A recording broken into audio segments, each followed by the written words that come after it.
राहुल जरा हल्के हल्के हल्के हल्के इस लट्टे को लाओ आगे आगे। तुम तो आफत मचाई हुई हो। इस लकड़ी के लट्टे को हल्के हल्के इस आरा मशीन की तरफ लाओ। अरे मोदी जी एक बात बताओ, अगर हल्के हल्के काम करोगे, इस लकड़ी की जल्दी से जल्दी कटाई नहीं करोगे तो योगी जी आकर गदर नहीं मचाने लगेंगे, क्योंकि अपनों को इस लकड़ी को काट कर योगी जी को जल्द से जल्द देना है। राहुल एक बात सुनो मेरी, अपने दो ही हाथ तो है, दो ही हाथ के हिसाब से तो काम करेंगे, चार हाथ तोड़िए जो तेजी से काम कर लेंगे। अरे मोदी जी आप भी बेफालतू की बात करते हो।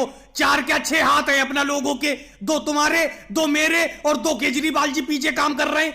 6 हाथ अपना लोगों के काम नहीं कर रहे हैं। राहुल तुमसे तो बात ही करना बेकार है। मैं एक आदमी की बात कर रहा हूं, मेरे पास 2 ही हाथ तो है, इसीलिए मैं हल्के ही हल्के तो काम करूंगा, तेजी से काम थोड़ी कर लूंगा। वैसे राहुल एक बात बताऊं, इस आरा मशीन पर काम करना भी बड़ा रिस्क का काम है, बहुत मेहनत लगती है यहाँ पर काम करने में। मोदी जी मैं तो आपसे कब से कह रहा हूँ इस आरा मशीन को यहाँ पर बेचकर दूसरा काम शुरू कर लेते हैं, लेकिन आप मेरी बात मान ही नहीं रहे हो। केजरीवाल एक बात बताऊं, फायदा तो बहुत है इस आरा मशीन के काम में। लकड़ी के छोटे छोटे से टुकड़े करने के बहुत पैसे मिलते हैं। अब देखो अखिलेश अपनों को ये लकड़ी का लकड़ा दे गया है, बोर को कह गया है कि इसके छोटे छोटे टुकड़े कर देना। इस काम के लिए वो अपनों को 1000 रुपए देगा और इस आरा मशीन को चलाने में मुश्किल से 50 रुपए का डीजल खर्च होगा, और थोड़ी बहुत अपनी मेहनत मान लो, नहीं तो 1000 रुपए की बचत है ही। और पहली बात, जितना मैं अकेले काम करता हूँ उतना तुम दोनों लोग भी काम नहीं कर पाते हो, हालांकि अपना तीनों लोगों की मिलकर ये पार्टनरशिप में आरा मशीन है। यही बात मोदी जी मुझे बहुत बुरी लगती है,